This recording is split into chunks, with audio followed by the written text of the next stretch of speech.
যে ক্ষমতার পরিবর্তনের সঙ্গে সঙ্গে নেতাদের মতাদর্শও বদলে যায়। এই নেতারা মতাদর্শের থেকে ক্ষমতাকে বেশি গুরুত্ব দেয়। দূরদর্শনের পর্দায় দিলীপ বাবুর উপর আক্রমণ, দিলীপ বাবুর খোলেসামারির গমন, দিলীপ বাবু নতমস্তকে তার মন্ত্রী হয়েছেন। তাকেও আমি শ্রদ্ধা জানাচ্ছি এখান থেকে খোলেসামারিতে পদার্পণ করার জন্য। পঞ্চানন বর্মা তার জন্মস্থান খোলেসামারিকে নিয়ে শাসক দল চিন্তা করুক। আপনার কিছু অসন্তোষ বা ক্ষোভ রয়েছে, এই অভিযোগগুলো কি আপনি জানাতে পেরেছেন দলকে?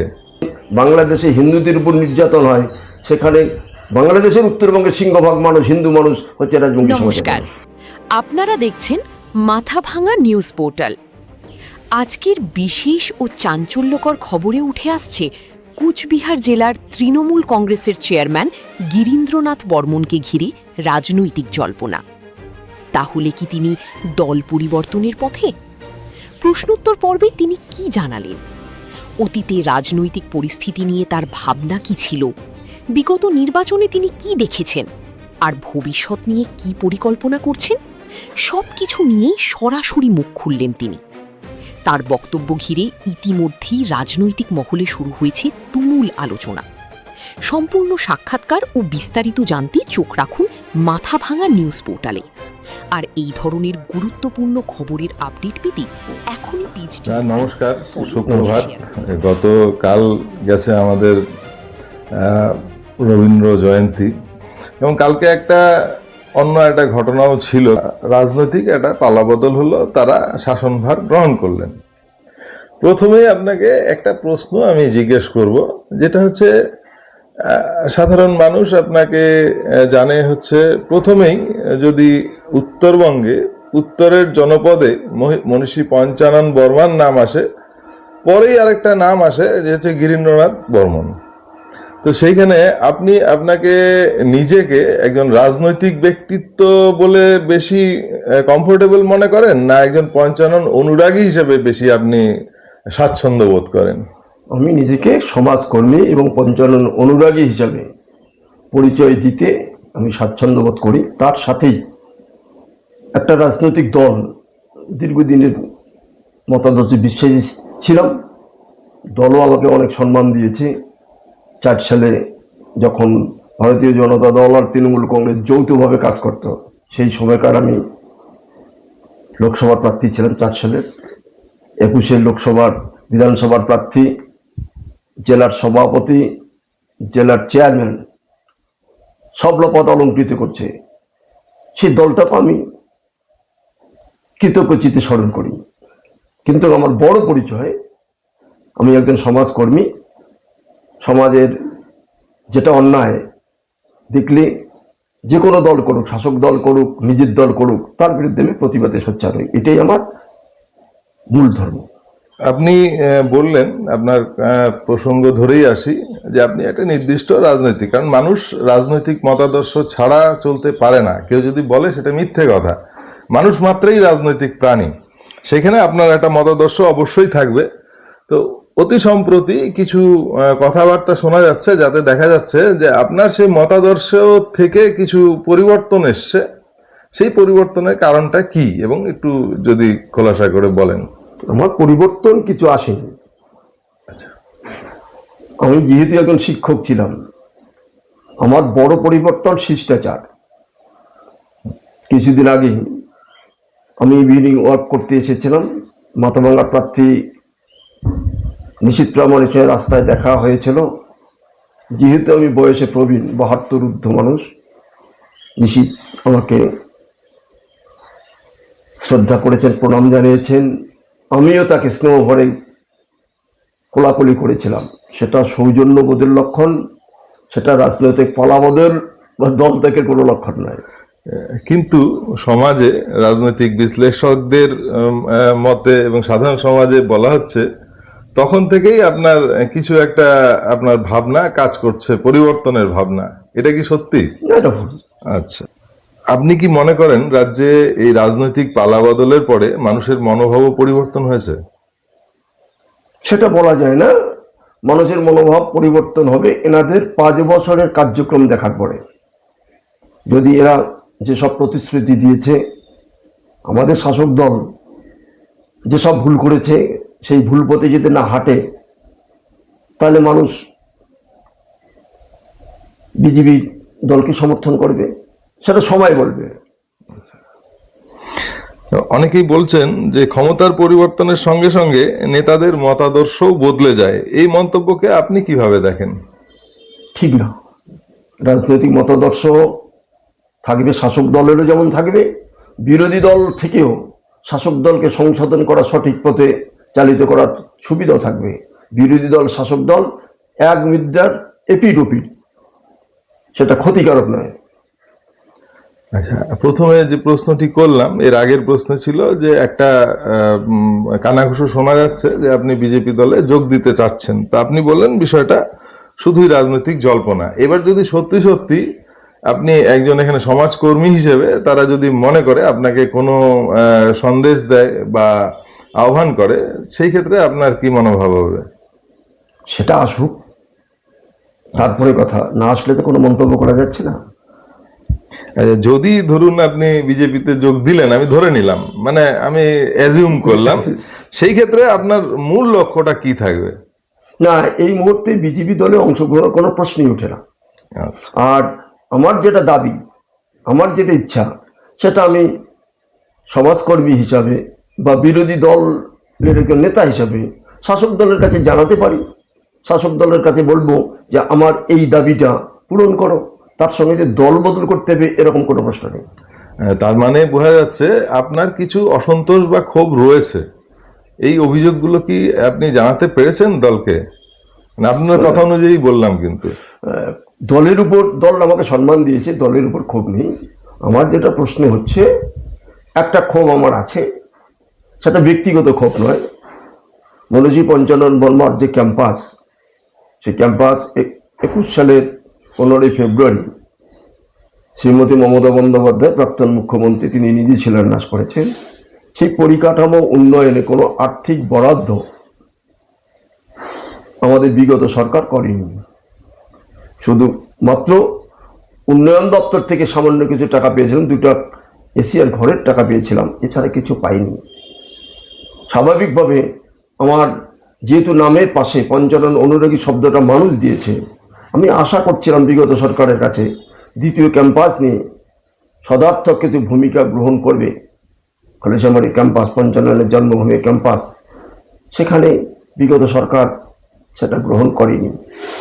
আচ্ছা, সাধারণ মানুষের দাবি নেতারা মতাদর্শের থেকে ক্ষমতাকে বেশি গুরুত্ব দেয়, আপনি কি বলবেন? এই মতাদর্শ স্থায়ী, ক্ষমতা অস্থায়ী। ক্ষমতা কচুর জলের পাতায় যেমন কচুর জল থাকে ক্ষণস্থায়ী, সেই রকম ক্ষমতা ক্ষণস্থায়ী, মতাদর্শ স্থায়ী।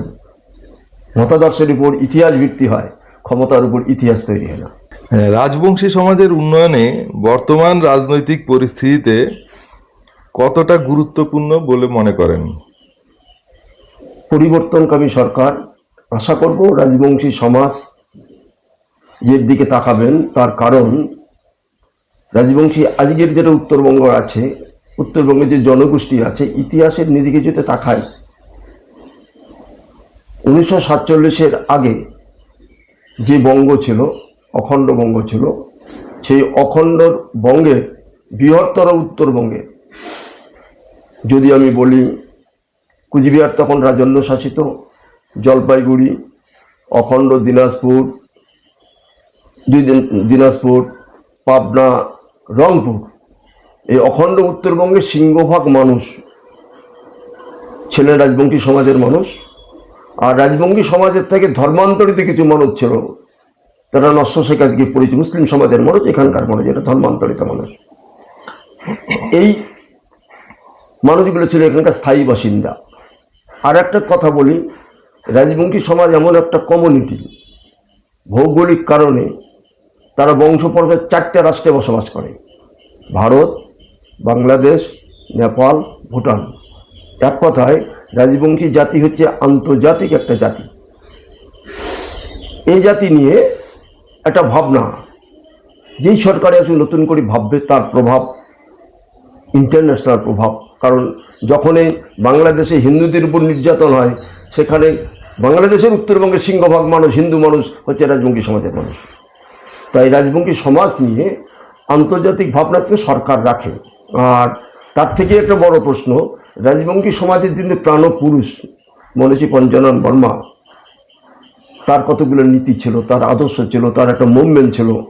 তিনি 1920 সাল থেকে 1935 সাল অবধি তিনি বিধানসভায় লড়াই করেছিলেন নির্দল ক্ষত্রিয় সমিতির দল হিসেবে। পরবর্তীকালে এই ক্ষত্রিয় দল স্বাধীনতার আগ পর্যন্ত 46 সালের অবধি নির্বাচনে অংশগ্রহণ করেছিল। এই যে ঘটনা, সেই প্রেক্ষিত ইতিহাস আলোচনা করে রাজবংশী সমাজের ডেভেলপমেন্ট, রাজবংশী সমাজের উন্নয়ন নিয়ে নতুন সরকার ভাববেন, চিন্তা করবেন। রাজবংশী সমাজের নিয়ে যারা ভাবেন মানুষ, তাদের সঙ্গে পরামর্শ করে কিছু সিদ্ধান্ত নেবেন, এই প্রত্যাশা রইল শাসক দলের কাছে। আপনি দীর্ঘদিন থেকে শিক্ষা আর সামাজিক আন্দোলনের সাথে যুক্ত, এটা আপনি নিজেও বললেন এবং মানুষ জানে এখানকার। তো রাজনৈতিক পরিবর্তন সেই আন্দোলনগুলিকে কিভাবে প্রভাবিত করতে পারে? কারণ পঞ্চাননের একটা বাণী আছে, তার জীবনের সবচেয়ে প্রথম বাণী। তিনি সেখানে লিখেছেন, তার ক্ষত্রিয় সমিতির একটা সংগঠন আছে, তার প্রবেশদ্বারের ছবি, এটা রংপুরের যে ক্ষত্রিয় সমিতি তার প্রবেশদ্বারের ছবি, সেই ছবির উপরেই তিনি লিখেছেন, জ্ঞানই শক্তি, সৃষ্টি আনন্দ।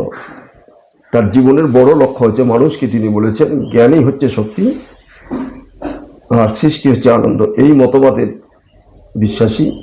জ্ঞান হতে গেলে শিক্ষা প্রতিষ্ঠান করতে হবে।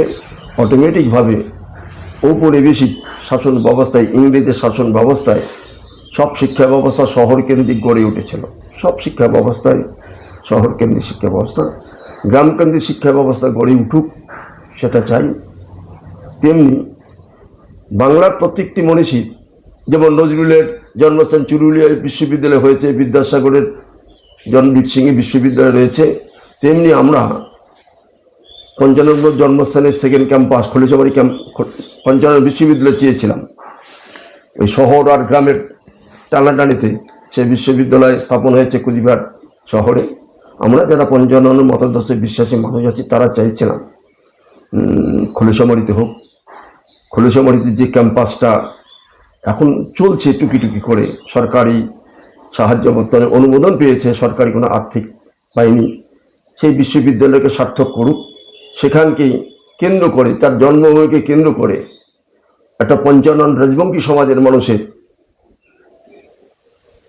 সম্মিলিত করে মতামত নিয়ে তারা ভাবুক, একটু পঞ্চানন নিয়ে ভাবুক, তার মতাদর্শকে ভাবুক। আজকে যেমন শ্যামাপ্রসাদের, তারা বলছে গর্বের সঙ্গে বলছে, শ্যামাপ্রসাদের জন্ম যেটা এবার প্রথম সরকার হলো, মর্যাদা দেওয়া হলো শ্যামাপ্রসাদকে। আমরাও ভাববো রাজবংশী সমাজের ভাবনার চিন্তার সঙ্গে সঙ্গে আমি অনুরোধ করবো সরকারের, পঞ্চানন বর্মা তার জন্মস্থান খলিশামারিকে নিয়ে শাসক দল চিন্তা করুক, এইটুকু আমার তাদের কাছে অনুরোধ। এই প্রসঙ্গে আরেকটি কথা চলে এলো, বিগত নির্বাচনে দেখা গেছিল সেই ক্যাম্পাসে তৎকালীন বিরোধী দলের নেতা তিনি আপনার এখানে ভিজিট করতে এসেছিলেন এবং আপনাদের পারস্পরিক মত বিনিময়ে দেখা গেছিল। সেই সময় একটি জল্পনা তৈরি হয়েছিল। এই আবার প্রথমের প্রশ্নে আসি যে এরকম আপনার কি সেরকম রাজনৈতিক পরিবর্তনের ইচ্ছা আছে কিনা, দল পরিবর্তনের? তো ওই সময় আপনি এড়িয়ে গেছিলেন বিষয়টা। তো ওই বিষয়টা কি ছিল একটু যদি পরিষ্কার করে বলেন, দুই এক কথায়। খোলাখুলি বলি, সেটা হচ্ছে বিশ্ববিদ্যালয় আন্দোলন নিয়ে আমরা স্বাক্ষর কর্মসূচি গ্রহণ করেছিলাম মাথাভাঙ্গা শহরে, শিবরাত্রি মেলায় স্বাক্ষর ক্যাম্প করেছিলেন। সেই স্বাক্ষর ক্যাম্পে স্বাক্ষর করতে এসেছিলেন তৎকালীন বিজেপির রাজ্য সভাপতি রাহুল সিনহা। তার ছবি সহ আমার একটি বইতে সংরক্ষিত আছে, রাহুল সিনহার স্বাক্ষরের ছবি এবং তার ছবি আমার ক্যাম্পে এসেছিলেন। তখনও প্রস্তাব উঠেছিল। পরবর্তীকালে বিরোধী দল নেতা দিলীপ ঘোষ, তিনিও খলিশামারিতে আসবেন বলে আমাকে জানিয়েছিলেন যে গিরিনবাবু আমি পঞ্চাননের বাড়ি দেখতে যাব। দিলীপবাবুর আগে আর কোনো রাজ্য স্তরের নেতা পঞ্চানন বর্মার বাড়িতে পদার্পণ করেননি। সেই সময়েও শাসক দল তৃণমূল ছিলেন। আমি শাসক দলের নেতাও ছিলাম। কিন্তু দিলীপ ঘোষ যখন আমাকে, দিলীপবাবু যখন সূত্র মারফত জানালেন আমি খলিশামারিতে যাব, আমি দিলীপবাবুকে রিসেপশন করার জন্য খলিশামারিতে গিয়েছিলাম। সেই সময় যাওয়ার পথে দিলীপবাবুর উপর আঘাত হয়েছিল, আমি তাতে মর্মাহত হয়েছিলাম। তথাপিও তখনও প্রশ্ন হয়েছিল আমি বিজেপিতে যাব, সে প্রশ্ন নয়। দিলীপবাবুকে এখনও আমি অসংখ্য ধন্যবাদ জানাই। খলিশামারিতে আসে পঞ্জনন বর্মাকে একটা জায়গায় পৌঁছে দেওয়ার জন্য। সেদিন দূরদর্শনের পর্দায় দিলীপবাবুর উপর আক্রমণ, দিলীপবাবুর খলিশামারির গমন, দিলীপবাবুর যে কথাবার্তা, আমার কথাবার্তা, সেদিন বাংলার মানুষ দেখেছিল। এই জন্য এখনও আমি নতমস্তকে, তার মন্ত্রী হয়েছেন, তাকেও আমি শ্রদ্ধা জানাচ্ছি এখান থেকে খলিশামারিতে পদার্পণ করার জন্য।